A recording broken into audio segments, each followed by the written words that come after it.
Welcome to the Enterprise Excellence Podcast, where our purpose is to help create a better future. Learn from our world's experts how to improve your organisation sustainably. Learn how to achieve and sustain an excellence journey for yourself, others, and the planet. And I'm your host, Brad Jevons, coming to you from Brisbane, Australia. We are proudly brought to you in association with SA Partners, a world-leading business transformation consultancy. SA Partners are a truly purposeful company focused on helping organisations achieve sustainable improvement for themselves, others, and the planet. Welcome to episode 116 of the Enterprise Excellence Podcast. It is such a pleasure to have a prolific author of Enterprise Excellence books, Dr. Morgan Jones, back on the show with us today. Morgan, together with Drew Butler and Dr. Gerhard, Plenert, have just released their most recent book, Transform Behaviours, Transform Results. Morgan has been on the show with us previously discussing his books 4+1, Why Bother, and Mastering Facilitation. Let's get into the episode. Morgan, thanks so much for joining us again. Thank you, Brad, for inviting me. It's a great pleasure. Oh, mate, it's always a pleasure. I've enjoyed the previous shows that we've done together so much. Mate, what have you been up to since the last episode that we recorded on the last book you wrote? Well, obviously, it came about. The interesting thing when I'm driving CI and rolling out Shingo training to people, everybody focuses on results. And in Why Bother, we started to get you to think about how do I assess behaviours, and which is a great start. But I needed to take people on a journey much deeper and go, well, what does that really look like at all the levels? So when we talk, whether it's talking safety or continuous improvement, it's different when you talk at a CEO level through to a frontline, whether you're in a bank or in any industrial organization or manufacturing. It's different, but there's some common themes, and you just need to think about it. So that's probably where I came about there. It's just taking lots of different lenses as well, which is where the book detail comes in. So, mate, you've been Why Bother was such a great book with writing about why bother, assessing your journey. And I guess you said that you brought a lot of behavior into it, but it sounds like after that book, you're doing a lot of exploration of, well, what are the different behaviors at different levels of the organization on the transformation? Yeah, absolutely. Yeah. And what led you to go, right, okay, I've got to now get this book out there. We've got to get it out there about transform behaviors, because why is focusing on behavior so important to actually get the results that you want? Oh, interesting. So having done Lean and Six Sigma and Agile for many years, most people focus on the results. How much have you saved? How quickly have you got the product to market, etc. But to make it sustainable and make those transformations really stick, is you don't focus on the outcome. You focus on the behavior that deliver the outcome. And that's what we start. We start to scratch the surface in Why Bother. But in this book, I go, well, actually, let's just take it down so people really understand. And the lights tend to go on. So as I've worked with organizations consulting a few years ago, I started to create just what I call a framework. Basically, it's just a table with different elements of the competency or behavior, whether it's continuous improvement or decision making. But it looks different at different levels, because people, and actually going, what does it look like a CEO compared to a general manager, compared to a team lead, compared to a frontline? And actually start getting people to articulate it in their language. People actually say, oh, I want you to think about this. No. What do you want me to actually do? Or what do you want me to say? Oh, but I want you to think about continuous improvement. Yeah, so what do you want me to actually do? So it became, the lights go on when they start to think about this. And they go, if we get people saying and doing this, they deliver these results consistently. Because everyone's trying to everybody's going to think this way. And I go, let's just start getting people actually doing things. So it's getting to action. Oh, it's neat. It's neat. And so it's honing on those behavioral factors to actually and understand what the different ones are at different levels of the organization. Now, mate, I know over the years, you and your colleagues have done so much work on studying the challenges of traditional CI programs, programs to try bring lean in, or agile in, or just continuous improvement. What are some of the challenges that are common with these programs that get brought in and that you've highlighted through the book? Well, first and foremost, the things that are seen as it is seen as a program, which is the first big mistake, because it says then there's a finite time frame. Okay, and we can forget about it and move to the next program, the next initiative. So you don't actually think about embedding the skills and making them a habit. We all we end up doing is compliance. Well, you've got to do this methodology. You've got to do that. Tick the box. Tick the box. Rather than actually step and go, well, actually, how do I want people to think, and how do I want them to behave? So that's probably the big thing there. It's CI. I've run programs for 30 years, and most of the time it's around show me the results. Morgan, what's the result? Savings, sometimes growth, but mostly savings. I can deliver that, but is it sustainable? So all they care about is give me short term. So, well, if you want this to be sustainable and you want savings every year, you have to focus not on what I call discrete improvements. It's more about continuous improvement. And the continuous improvement is what you're doing every single day. Continue to improve the way you work and making it simpler, making it easier. Reduce the amount of effort, because then the less effort it takes to do the work, and you can reduce the materials. Therefore, what happens? You reduce cost. You speed it to market. So that's the biggest thing. It's moving the focus away from compliance or any methodology into what are the behaviours we want the tools and methodology to drive.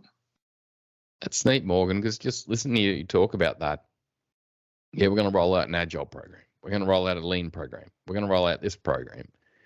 Really, in essence, when you get down to the behaviors, it doesn't have to be a program, because there's no jargon or anything that goes with that, is there? It's just, well, what behaviors do we want to improve to then ultimately get a better cultural outcome and a better performance outcome? It's interesting. The program's all of a sudden gone, isn't it? And the jargon's gone too. Yeah, the interesting one of my favorites is change management. People focus on, we have to do change management. And thinking that's a discrete point of view, and say, I've got to get you to accept the new system, the new ways of working, rather than saying, here's your old way, here's the new way, and this is why we want to focus on the new way. And everything's again focused on the language I use is transactional. It's how do you accept this point, rather than going, how do I want to behave in the future, and how is it to get this consistent every day? So if people want to lose weight or they want to get fitter, it's not about just going for a long run one day. It's having that practice, the routine every single day. I'm going to do a little bit of exercise every day. You might, and then as you start doing it and you get a bit fitter, you might increase the distance. So you become better and better and better at improvement or risk or whatever it may be. Mm. It's powerful too, isn't it, mate? When you think of all the researchers that have studied habit, and that ultimately what is habit formation? It's practicing new behaviors or improved behaviors day after day after day, week after week after week. And then eventually it becomes habit, doesn't it? But without honing on those behaviors, you haven't got much chance of practicing it long enough to get there. Yeah. And making it habit is the key. So, obviously in 4+1, we had it was all about habits. And the habits are really important, because what it actually suggests, basically the habit is, you stop thinking about in your prefrontal cortex, I better do this, I better do that. It becomes ingrained. And and the decision is actually in your subconscious. This is the way I do things. I should look for a better way of doing it. How can I make it safer? Rather than, I must make it safer. I use my prefrontal cortex to do conscious decisioning. You want to make it so it becomes second nature. Yeah. And I think too, I guess through a lot of journeys that I've been involved with, and I've actually been done myself, I've brought in a program or a tool to try and get a result, but the way that you bring it in, especially when it has a lot of jargon that goes with it and a lot of external factors that seem like such a dramatic change, it can lead to the wrong behaviors very quickly. Absolutely. But it's actually being clear, because wrong behaviors, it's an interesting wording, wrong behaviors or bad behaviors. Actually, it's you either have ideal or not ideal. And the reason I say that is most people do not come to work to be bad. or, to do a bad job, to do the wrong thing. Most people come to do the right thing. And if you have that belief, so therefore, the system or process may drive a non-desirable behavior. And part of that, you need to think about, well, what guides them to make the decision? Have they got guiding principles to actually say, okay, I always use the analogy of crossing the road.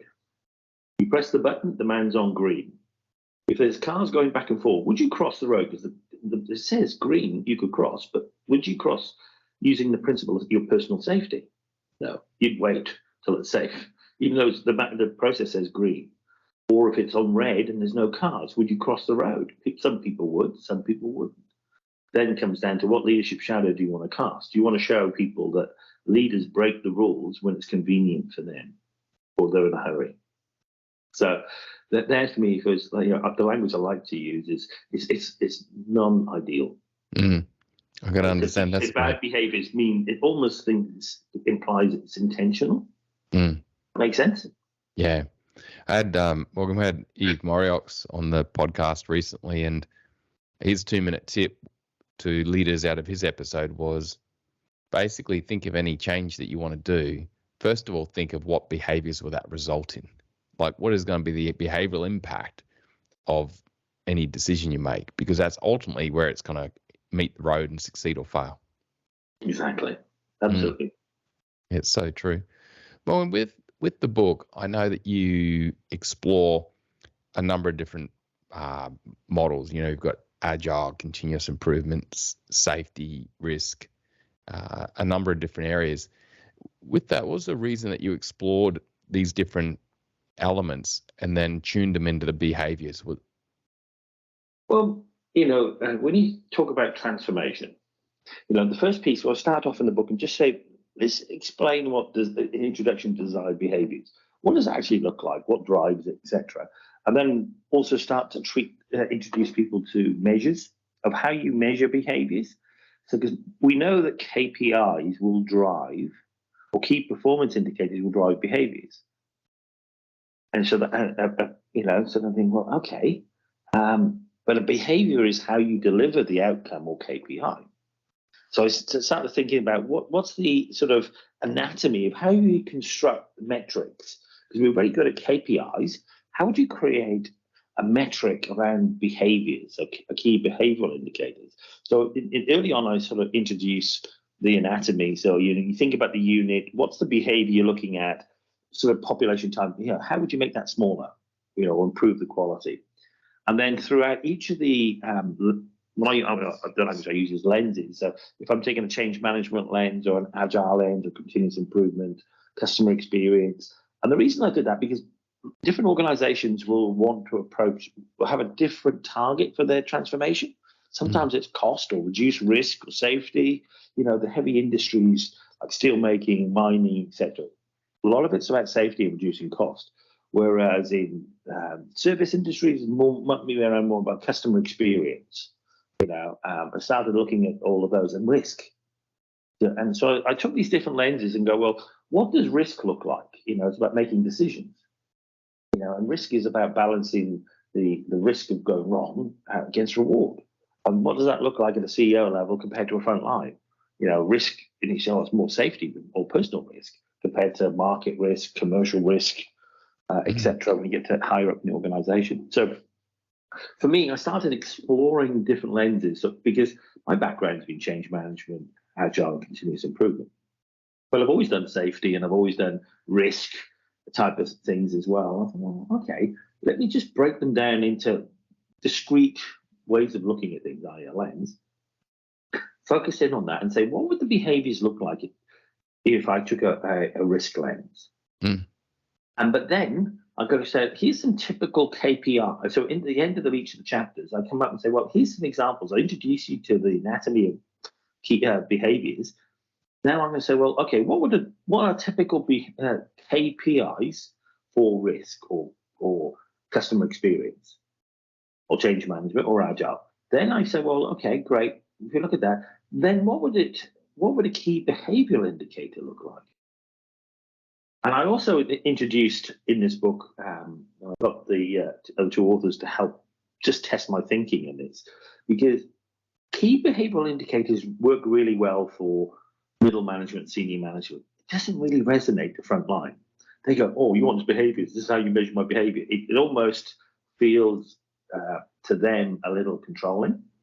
So I use a slightly different language. So when you get to frontline and supervisor or team leader level, I use the key activity indicator because that's easier, that's more acceptable. So what you're trying to do is drive those the activities, and which then results in, and so at the supervisor level, they can actually look at, here's the behaviors, here's the activities. Am I getting the right behaviors consistently? So it's sort of dipping down and taking you very simply on a journey on how to do that. Yeah, that's neat. That's neat. Morgan, do you mind if we explore into one of the areas like maybe continuous improvement and look at some of the behaviors at frontline, middle management and executive? What have you found with the continuous improvement journey, just trying to get a culture of CI at all levels of the organization?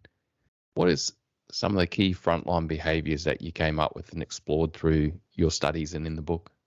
Well, this is really interesting because in the book here, especially for CI, I've actually used a case study with an organization, Suncorp, because I actually did this work for them. So I have a rather larger matrix or behavioral framework, and they simplified it for what they were. So I broke it down to, if you think about business improvement, which is their language, and going, first of all, from a line of, fosters a culture of continuous improvement. And you say, oh, that's just leadership. Actually, no. It's at front line. You want people to explore new ways of doing things, contribute to the team initiatives that drive continuous improvement.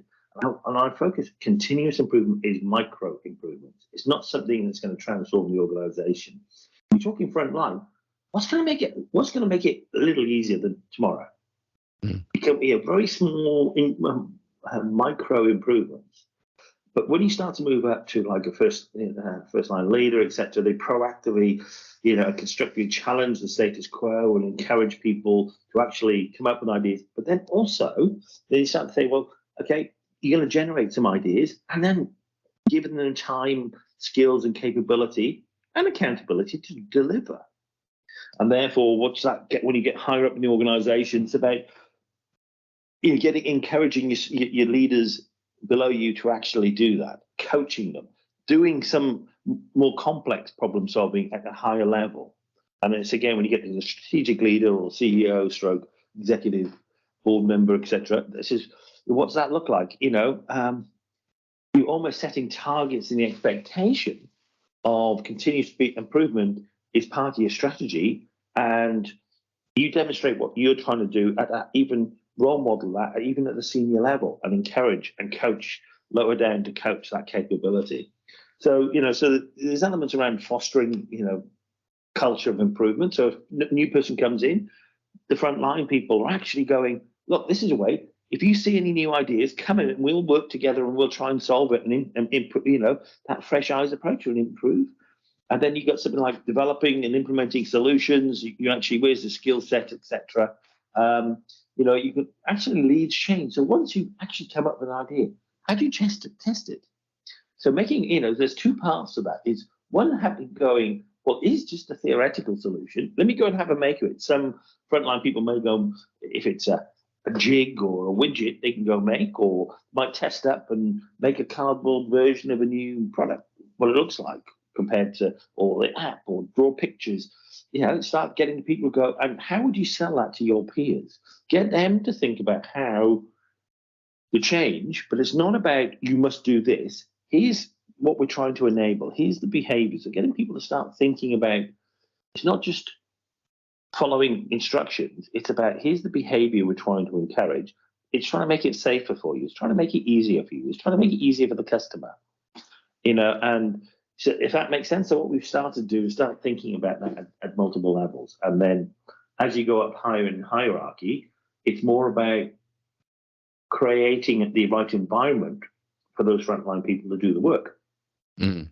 Also, solving problems at the appropriate level. So you haven't got executives trying to solve frontline problems, but they solve problems at the appropriate level. Are you? Because that's some of the challenges you talk about CI. Quite often, leaders tend to solve problems at the wrong level. Mm. And what I mean by that is they try to solve problems that they should be empowering their team or the people down from them to solve. Oh no, I'm going to tell you because I'm the expert, rather than empowering their team to solve the problem, and they coach the capability build. Mm. So I'm guessing that's that language you're mentioning, Morgan, there of one of the key leadership behaviors is coaching. You know, being able to teach people to fish and build capability in people as they go. But I can really sense that, you know, to really make a transformation stick and go forward, ultimately you're talking culture change. Culture change is behavior change. But the behaviors, being able to define them and go, well, what would they be at the front line? What would they be in the middle management? What would they be in the executive?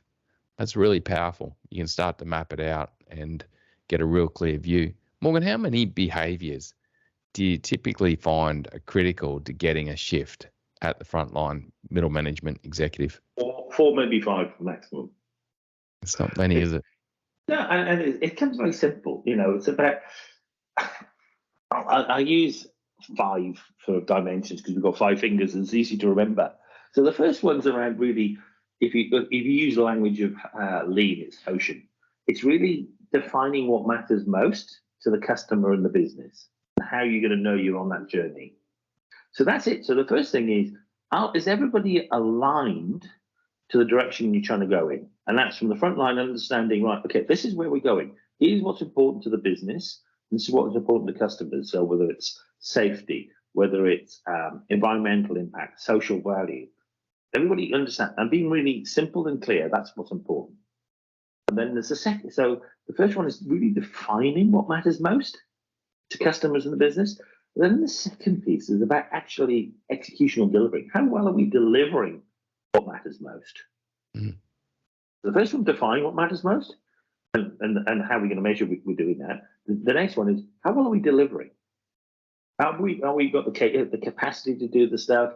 Are we making, you know, are we empowering the people to make the decisions to actually continue to operate and deliver? Are we getting feedback from the customer, etc.? It's all being built in. So how well are we delivering? The next piece is, so that's the second behavior. And the third behavior metric is around improvement. So it's how well are we improving the way we deliver or what we deliver. You know, it's how well are we improving our delivery. What matters most.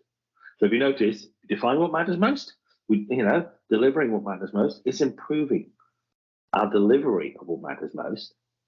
The next one is about capability to deliver and improve, not only today, but for the future. So am I developing my people to solve problems in the future? You know, have I got succession planning for my team leaders, my supervisors, my managers, etc.? So that's the fourth one. And the fifth one can be around either customer experience or safety, depending on what industry you're really focusing on. But, you know, the customer experience one is quite often delivery. But there's usually one major factor, depending on it's more specific. So it might be risk in financial services, or you might think about customer experience. So those are sort of things that's up to the organization. What's their primary differentiator? You know, some will say we want to be the best customer experience bank in the world. Okay, great. So, you know, whereas others might say, well, we're more into markets and international trade, therefore we're going to be excellent on risk. Yeah. Culture plays such a big part in an organisation's performance. Every study or review on how and what impacts culture comes back to 2 levers. One being the quality of an organisation's ability to connect all teams to their customer-centric, meaningful vision and goals, and the systems of strategy deployment that hang around this. The second is formal and informal leadership behaviour. There are some great resources available on this topic on the website enterpriseexcellencepodcast.com and also through our monthly newsletter ongoing. To link into this, contact us through LinkedIn or the website. We'll look forward to getting more information out to you. Let's get back to the episode. Morgan, I love that, especially with the bit you say if you're a financial services and you go, right, we're going to be the best at customer service in our region or in the world. And then when you talk behaviors, it's like, okay, well, at the front line, what does that look like? And then I guess in that regard, you're starting to hone in on behaviors, aren't you? Exactly right. So if you think of Richard Branson and Virgin, so Richard Branson had quite a controversial philosophy. He sort of said, I'm going to focus on my staff experience, because if I get my staff experience right, they will deliver the best customer experience. So again, what's experience is behaviors. So how do the staff interact and behave to the customer, give them the best experience? So you then, this is what you want people to say. This is how you want them to treat them, what respect. So all of those elements are all the behaviors.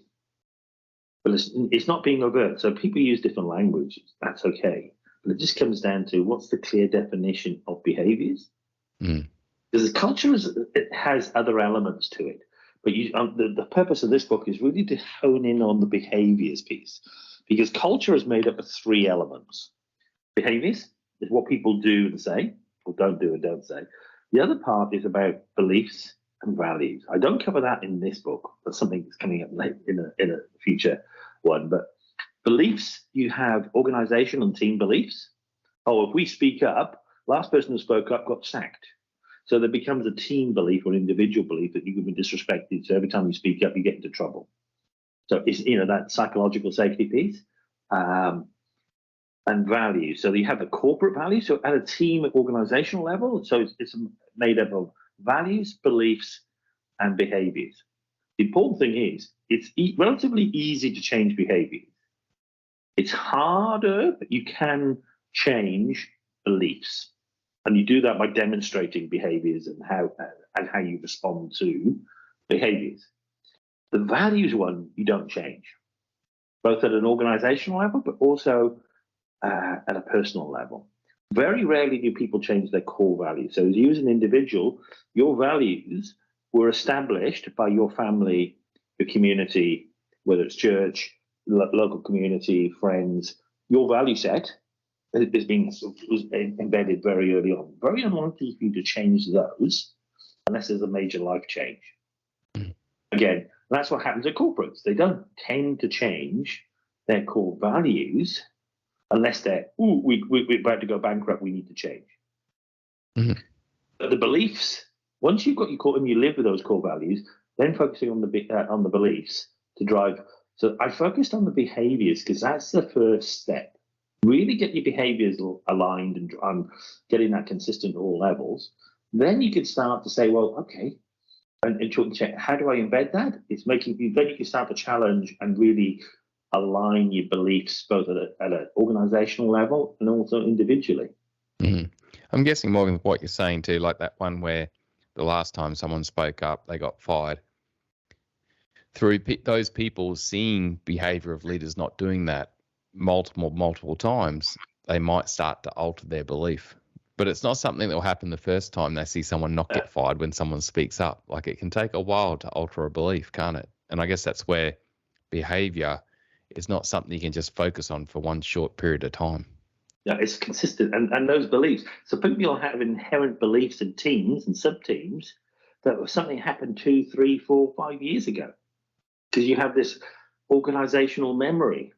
And you go, oh, yeah, but that didn't happen. That only happened 5 years ago. But guess what? It's never forgotten.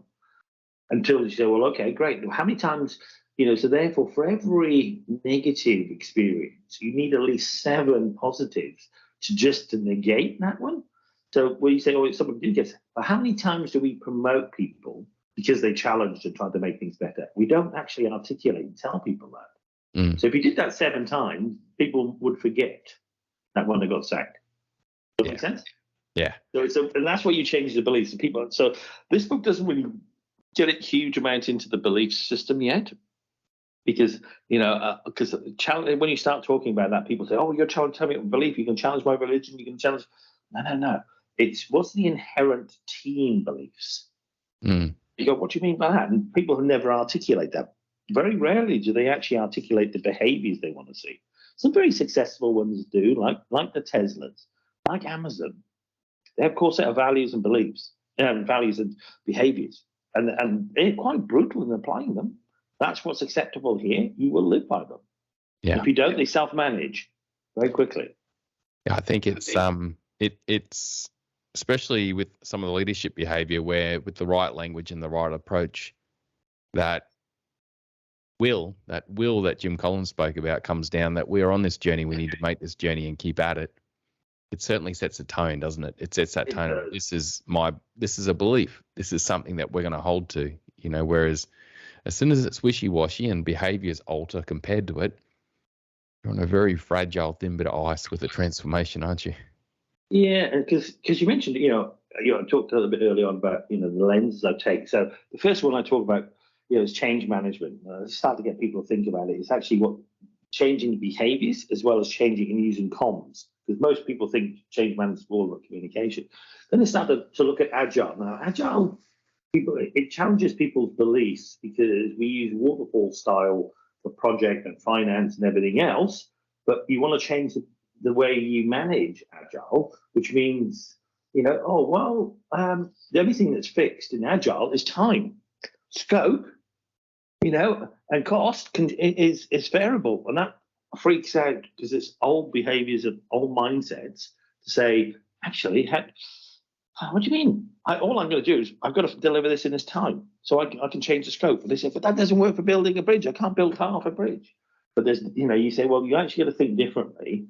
And how do I must have a fixed cost. Why must you have a fixed cost? If you fix the cost, you then still have to vary scope. And what happens in every major project? Scope gets smaller because you overspend, and it takes longer. So it's just challenging their paradigm of behaviors and what's acceptable. And then we start talking. We talk a bit about continuous improvement, but risk is a really interesting one because risk is about decision making, and that can take in. It's about safety. It's about commercial risk. There's risk of upsetting people. So you're in a competitive market. We're in a competitive market at the moment with labour. If I don't treat people with respect, they can walk tomorrow. Not get another job. So there's a risk of staff turnover. Then I talk about customer experience. Most people talk about customer experience, customer satisfaction, but it's actually moving to customer experience. So I do a split of both between customer experience and in that customer focus piece. So I've seen a customer focus, and you go, well, yeah, the focus is important. It's more the experience. Talk about safety, because safety is a challenge for an organizer. A lot of heavy industry. Then I had the thing that was really sneaky is stuck in a couple of extra chapters near the end, and one of them was around personality types, because we talk about behaviors, but we're all different. We have people, different personality profiles, so the way they relate to behaviors is really, really important. You need to think about it. Whether you use Myers-Briggs or different personalities. A leader who's teaching people leading with humility is a lot harder with certain profile types compared to others. And then obviously we're in a new world, and what does the Internet of Things really look like? And then leadership decisioning and things like that. And then right at the end, we just give you a roadmap. We go, well, okay, I've covered all these different lenses. How do you actually do something with this stuff? We're getting you to, okay, what's my first steps? How do I focus? You first of all choose what were your important lens, and then you start deciding what the behaviors, what levels, and what's good look like. Rather than trying to be perfect, this is to get better today than yesterday. Yeah. Well, that's an interesting one too, Morgan, with the roadmap, because I could see how that's going to look quite different to a traditional transformation roadmap where, they talk more about the systems and the tools that you're putting in place in a traditional type of project management way. But your roadmap with behaviors, you're going to be more talking about what you're seeing people doing, thinking and feeling at different phases of the journey. Yeah. So, the challenge of how do people feel, this is where I've had lots of discussions, because you think about behaviors is what people do, you can get the same action from different, from people feeling differently about it. And and thinking slightly different, but they still get the same outcome. Too true. So part of all of that is that's where you need to understand your personality profiles and go. There isn't a sheep dip approach and go, okay, I'm going to brainwash everybody to think like this. That's not what it's about. is treating people as humans and saying, this is what the outcome we're trying to get to, and this is how we want it to be delivered, how the behaviors, and getting them to reflect on their thinking and mode. And I've changed away from how people feel to motivation or motive, because that links to that belief more. Yeah, so it links to that and say, well, actually, you start to, how am I feeling? I can feel angry, but still do the right thing. But there's motivation to do the right thing. So we're trying to get people to say, well, okay, I'm thinking this. How do I motivate myself to do the right thing? It may be harder. So that's where my thinking has evolved into in that space. Well, I think we're seeing it a lot in sport, aren't we? Where some of the great coaches coming through now, yes, they're coaching the team, but they're tuning down and adapting depending on the individual. And ultimately, they want the right behavior out in the field, but their approach to the individual can be different based on that individual, what motivates that individual and drives that individual. Absolutely. Yeah, it's an interesting way of thinking. It certainly tunes up the leadership capability that you need to really take this to a high level. Like as you start, I guess, when you're not perfect, there's a good road to go of low-hanging fruit. Once you start getting up to that high level, I guess you're tuning up to a really high level of leadership coaching capability and leadership capability. Yeah, because I remember having a talk from a skipper of the Wallabies, and I asked him a question about David Campese. David Campese, he said, look, David couldn't tackle for toffee. He was hopeless at tackling. We could have spent days, years coaching him to be a better tackler. But what his magic was he could turn a game and he'd sidestep and he can inspire the whole team by just giving them freedom. So we all knew his weakness and we covered, because none of us could be that magical, but you need to put him in this space that he could do what he did to inspire everybody. And we just knew David wasn't going to, if there was somebody, John Alomo was coming the other way, he was going to, we needed somebody to back him up from a tackling perspective. So it's just really understanding the behaviors, rather than just saying everybody must happen this way. Therefore, understanding the capabilities of the team, how do we get the spread of capabilities and behaviors to deliver consistently and sustainably? So it's not just one person tackling all the time. How do we inspire others to be able to get into that space? Yeah, it's neat. Morgan, what have you found over the years stops an organisation or, is holding back organisations more tuning into behaviours? Like, I guess the science is there and the logic is there that ultimately to get culture change, you're talking behaviour change. What do you think is holding it back? There's a couple of ones. The first one is the financial return, ROI. We are driven, and it's an investment program.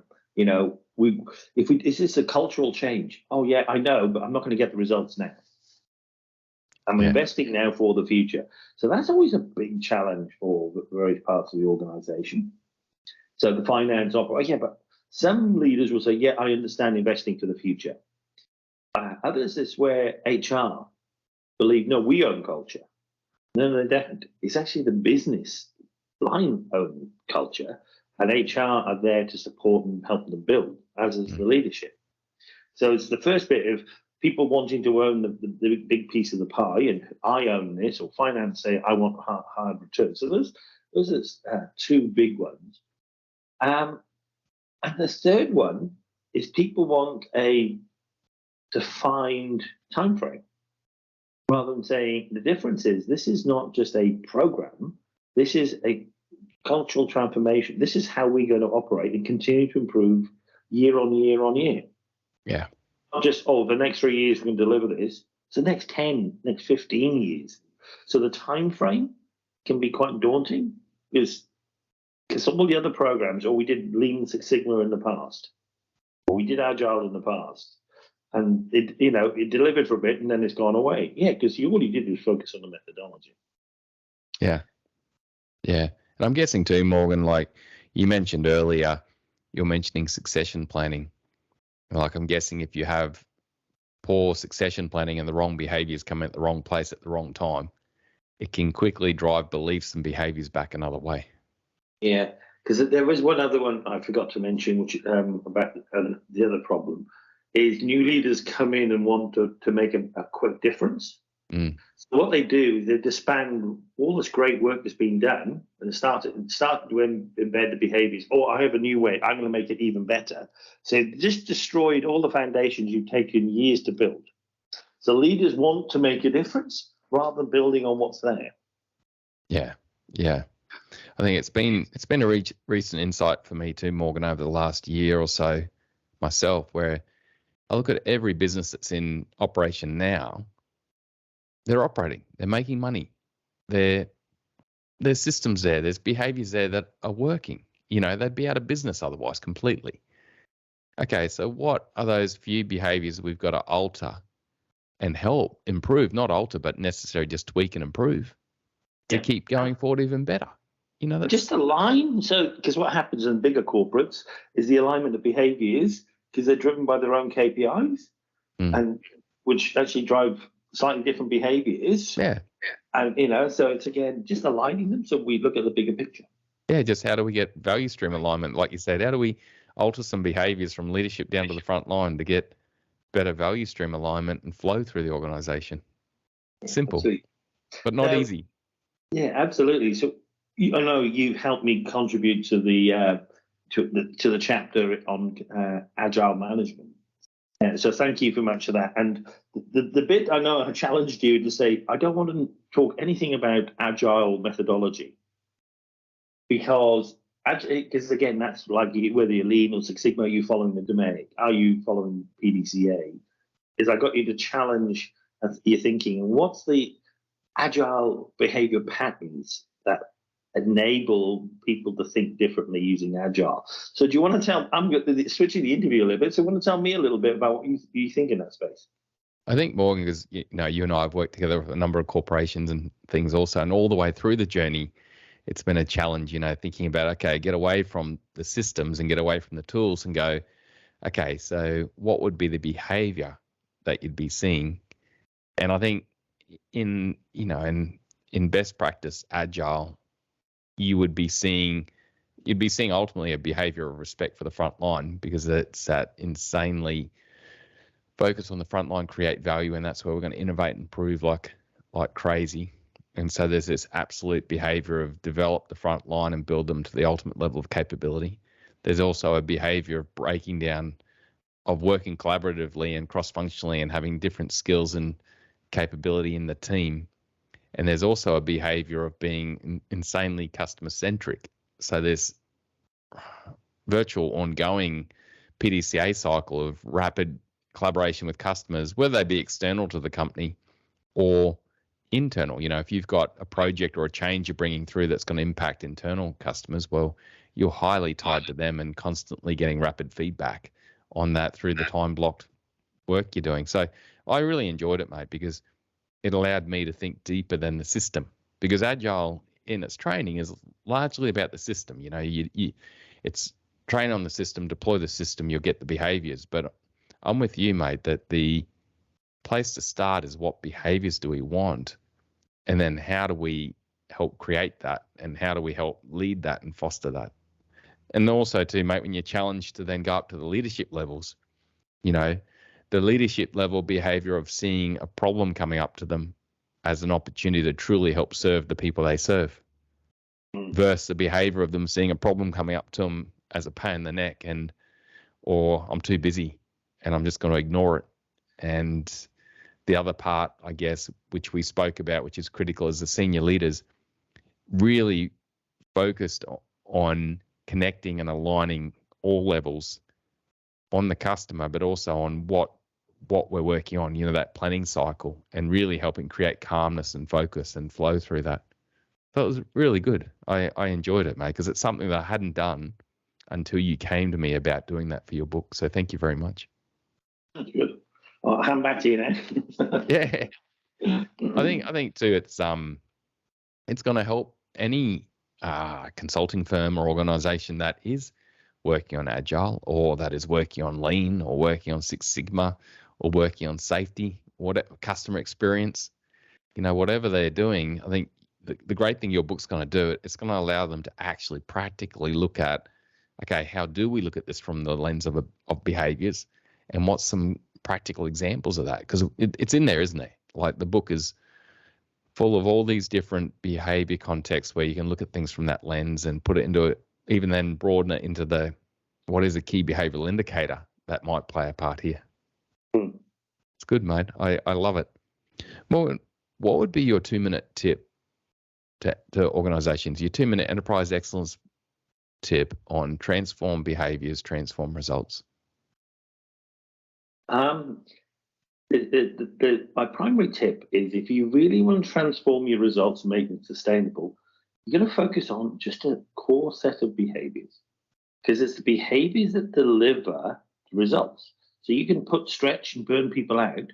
If you step back a little and go, actually, this is what the behaviors I want, and it's an incremental. So that's the biggest tip, is really focusing on those behaviors and then deciding on just a couple, not a myriad, not 20, 30, just 1 or 2 KBIs, just a few that you want to focus on. Because a KBI is something that you may only have a focus for 3 to 6 months. Your KPIs run on year. Whereas you just have a KBI. This is what I'll focus on for the next 3 to 6 months. So that's my thing, is really be brutal and keep it narrow for behaviors. And then think about just 1 or 2 of them you want to have a metric. And stick it up on the board, because guess what? Once you've got a metric up on a board, and you review it on a monthly or weekly basis, it starts to focus and drive the behavior that you want. Yeah. And Morgan, I can vouch for that, because I've worked for years with Cygnet's Ink Factory, and a leader called Paul Hughes and now a leader called Trevor Winson lead that factory, and they've been connected to the Shingo Institute for a long while, so they learnt some of the insights there. And that team, the frontline team, has defined the behaviors they want to focus on, and they've been working on this for the last, I don't know, I'd say nearly 10 years. And they got 2 or 3 behaviors up there, and they red or green dot it every day, if they're living it or not. And then after they've seen it green for maybe 6 to 8 weeks, they know that they've pretty well formed a habit. So they rub it off and put another one up there. And then they tune in on that, just red or green dot. And the conversations they have, like there's this level of respect and trust that they robustly, this is a frontline crews. This is the guys mixing the ink or running the can line where they make aerosol paint, or the working the forklift in the warehouse. A really, really good system, and it delivers amazing results. I'm a believer, mate. I've seen it. I suppose for the book itself, it's aimed to give people a framework for them to consider what behaviours, through different lenses, they can implement.